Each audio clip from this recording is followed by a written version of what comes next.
Jose Rivera Marrero, son of Yvette and Jose from Vega Baja, Puerto Rico, descendants of the kings of the Caribbean, the Tainos, and the Africans that came here without nobody asking them, and the Europeans that thought that everything was theirs to take.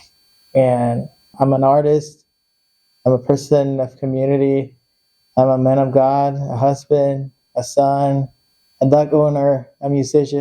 I'm here for our world.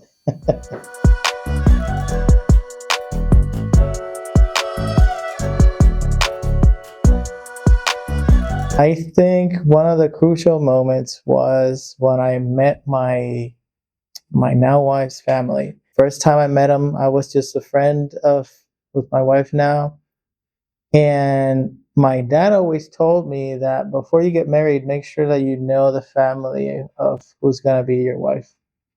And make sure that they're good people, because like those you can never get rid of. Once you're married to the person, you're married to the family too. In a way, that kind of shaped who I was and who I wanted to be, because now all of a sudden I needed to become not a single man, but a man that has to think about somebody else. The other moment that maybe kind of was like a moment of a big transition was when I had to leave the island, Puerto Rico. Basically, I left everything. I left my family, everything that I had, and I just left the island with my camera, my trumpet, and some clothes. And I was lucky enough to have friends that were amazing and opened their arms and their home to me. And that was a moment that I realized you don't need much. Sometimes we just collect things that in our houses, in our hearts, in our minds that we don't need.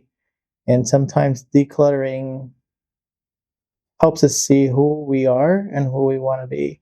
And losing everything sometimes gives you everything.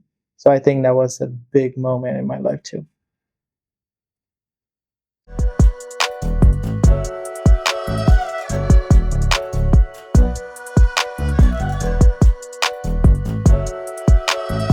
Honestly, I've been lucky again. Like the family that I chose or got put in the way for me, I think they make me feel very appreciated. My family in general, my wife reminds me that every day.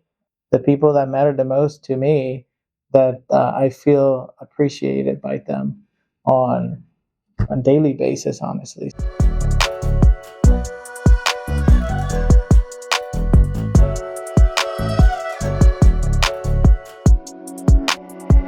I think I would like the world to understand that you don't need a lot of resources, you don't need a lot of money, you don't need a huge platform to make big changes. You make changes just starting on like how do you communicate to people? How do you listen to people? And to be present. I think especially this age, this time, we're always running and trying to feel like we're busy. But I'm trying to be more meaningful than not say that, because we find ways to stay busy when actually I will be more proud saying I'm not. Like I'm not busy. I have time for you. I'll make time for you. But even though I feel like I've been trying to be very meaningful on how to connect with people, I felt how people really appreciate that, especially nowadays. Not a lot of people sit down and listen or even like ask you like how are you doing and really care, not just like ask you like how you doing and move on. No, like listen and be curious. We had a really cool gathering workshop in Smithville, and that kind of drilled that in my head, be curious. And I've been trying to be curious about the people I often sit down with, communicate, and interact with. And I would like the people in the world to understand that if you're a little bit curious about who's next to you or who you're working with or your surrounding, you will be way more useful and powerful around your community if you just have a little bit of curiosity.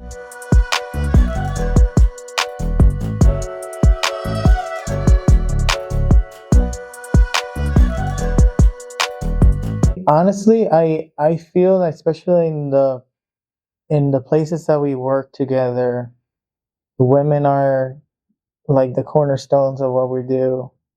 If actually my question will be the other way around, how men could support women more often.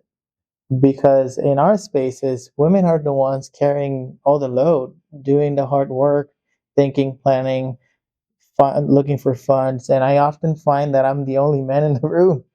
And so I'm actually trying to ask the question backwards: what can I do, or how I can inspire other men to become parts of these spaces and these groups, and show how important it is to have our perspective and collaborate.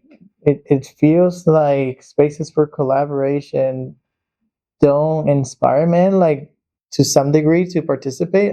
And I don't know why. Like, I that's something that troubles my mind, and I keep thinking about, and I wish I could have an answer. But it's something that I wish that we had more men supporting women, um, because it's not the case. You see the other way around in like corporate world. You see more men, less women.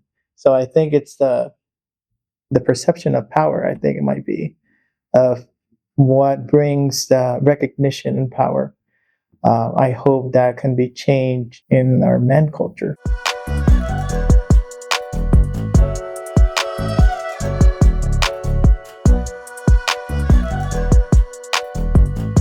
For me, it's kind of hard to think too far in the future, especially when it comes to what I build and then what I'm gonna leave behind. Oftentimes, I don't feel like it's gonna be much, but I hope that whatever it is, I can inspire at least one person to do better.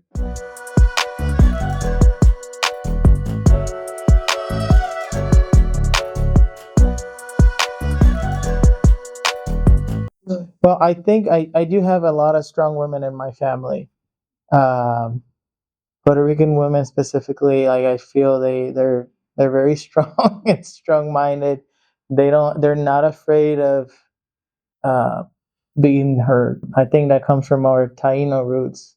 Um, but I feel like that being raised with a lot of strong, smart women made me realize that, especially like things around the house, the relationship that we have about chores and responsibilities, the there's no gender on responsibilities or chores at the house, or jobs overall. Like, we try to put labels on things, and responsibilities should be shared throughout the people that participate, regardless if you're male or female.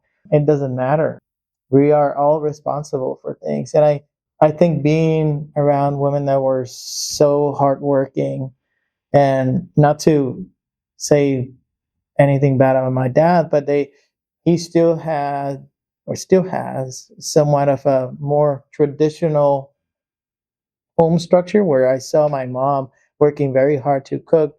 Literally, my mom still does, wakes at 5 in the morning. She cooks breakfast, lunch, and dinner for everybody, for all of us, before she left for school. And she was a teacher, and she often like work at the after hours school. So she did all of that, and in a big portion of my life, I remember she was doing her master's, doing all that too.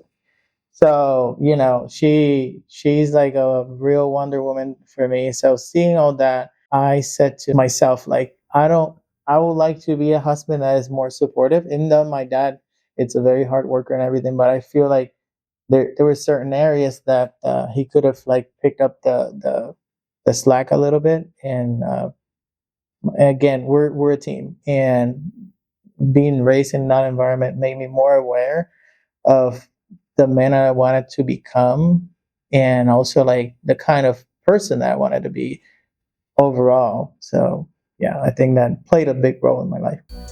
Thank you so much.